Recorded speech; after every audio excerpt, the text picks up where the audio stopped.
Ready? Hi friend, তো আমরা Avenger 220 এর গিয়ার বক্স সেটিং করব। তো গিয়ার বক্স সেটিং করার জন্য আমাদের হচ্ছে গিয়ে যে গিয়ার প্রিমিয়াম, এই যে আমাদের গিয়ার সেট। তো তার আগে কিছু জানকারি দিয়ে দিই।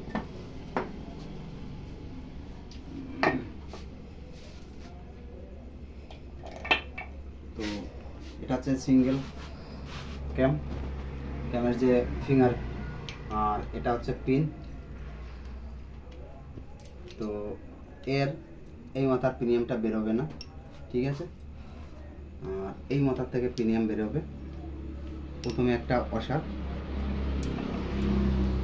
তো তারপরে এই যে প্রিমিয়ামটা এভাবেও বসানো যাবে, এভাবেও বসানো যাবে। তো গেল। তারপরে আছে একটা প্রিমিয়াম আছে, এর এখানে কোনো ওয়াশার নেই। অ্যাভেঞ্জারের এটার কোনো ওয়াশার থাকবে না এই প্রিমিয়ামটার পরে। তো এর নিচে একটা ওয়াশার আছে, একটা সার্ক্লিপ আছে, যাতে এই গিয়ারটা আপ ডাউন করার সময় এদিক ওদিকে বেশি না সরে যায়। আর এর তলায় এই প্রিমিয়ামটা যাতে না সরে যায়, শুধু ফ্রি ঘুরবে, তার জন্য এর তলায় একটা ওয়াশার আছে আর একটা সার্ক্লিপ আছে। তো এই হচ্ছে ব্যাপার। তো আমরা এবার প্রিমিয়াম করে সেট করে নিই।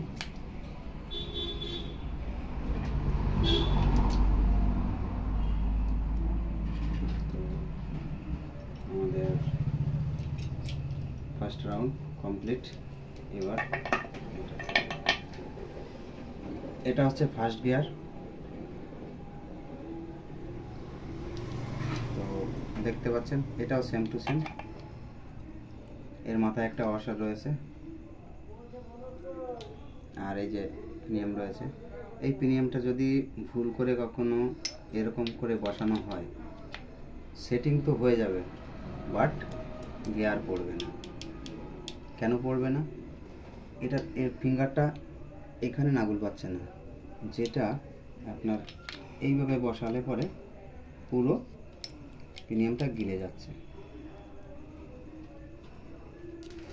তো ফ্রেন্ডস, আমাদের রাতও অনেক হয়ে যাচ্ছে। তো এবার আমরা এটাকে কুকিং করব।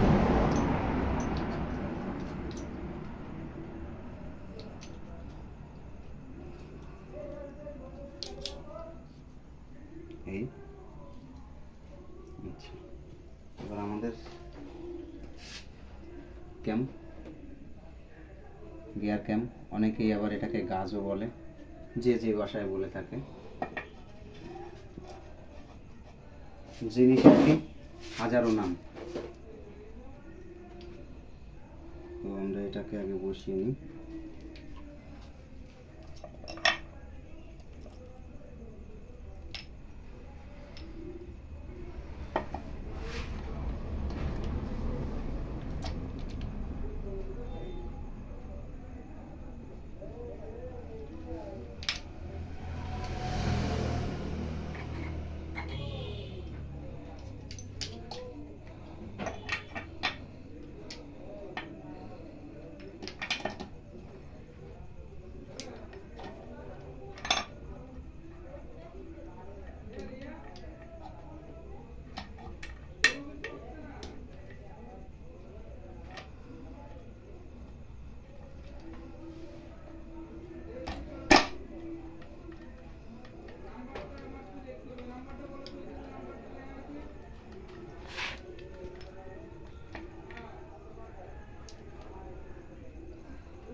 ওয়াশারটা নড়ে গিয়েছে, আপনারা ঠিক মতো বসছে না।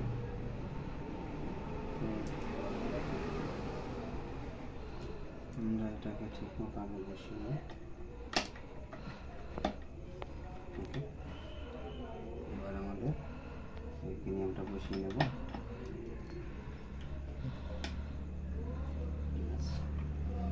এবার আমাদের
তো ফ্রেন্ডস, আমাদের গিয়ার বক্স সেটিং এবার আমরা দেখব গিয়ার আমাদের ঠিকমতো কাজ হচ্ছে কিনা।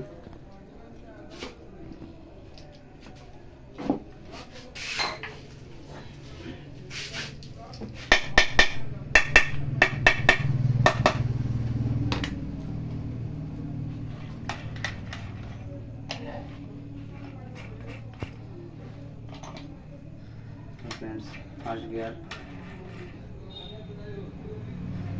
Neutral, second gear, third gear, fourth gear, 5 gear. দেখতে পাচ্ছেন অ্যাভেঞ্জারের 5টা গিয়ার তো আমাদের কমপ্লিট সেট হয়ে গেছে। এবার আমরা এটাকে কিছুটা অয়েল দিয়ে নেব। অয়েল আগে দেওয়া আছে, তারপরে কিছুটা অয়েল দেবো যাতে আমাদের এটা সুন্দরভাবে মুভিং হয়।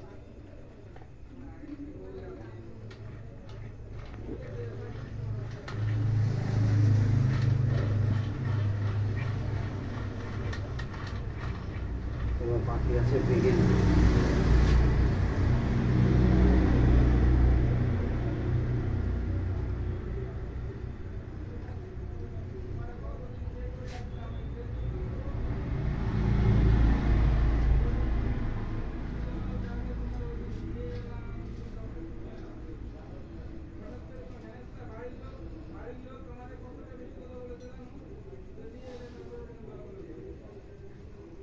এই যে ছোট ছোট ছিদ্রগুলো আছে ফ্রেন্ডস, এই ছিদ্রগুলো দিয়ে ভিতরে মোবিল যাবে। যদি কখনো এই ছিদ্রগুলো জাম হয়ে যায়, এই ছিদ্রগুলো যদি জাম হয়ে যায় সেক্ষেত্রে কিন্তু বেগিনটা সিজ হয়ে যাবে।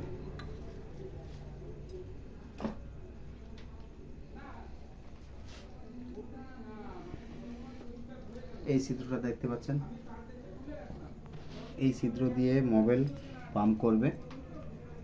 পাম্প করার ফলে এই মোবিলটা টোটালটাই এই বিগিনে চলে যাবে। দেখতে পাচ্ছেন এখানে মোবিল দিয়েছি, এখানে অটোমেটিকলি মোবিল চলে আসছে। তো এবার আমরা বিগিনটাকে বসিয়ে নিই সুন্দর করে। দেখতে পাচ্ছেন এখানে কোনো হাতুড়ি ঘা দিতে হবে না, কোনো টাকটুক কিচ্ছু দিতে হবে না, সুন্দরভাবে আরামসে বসে যাবে।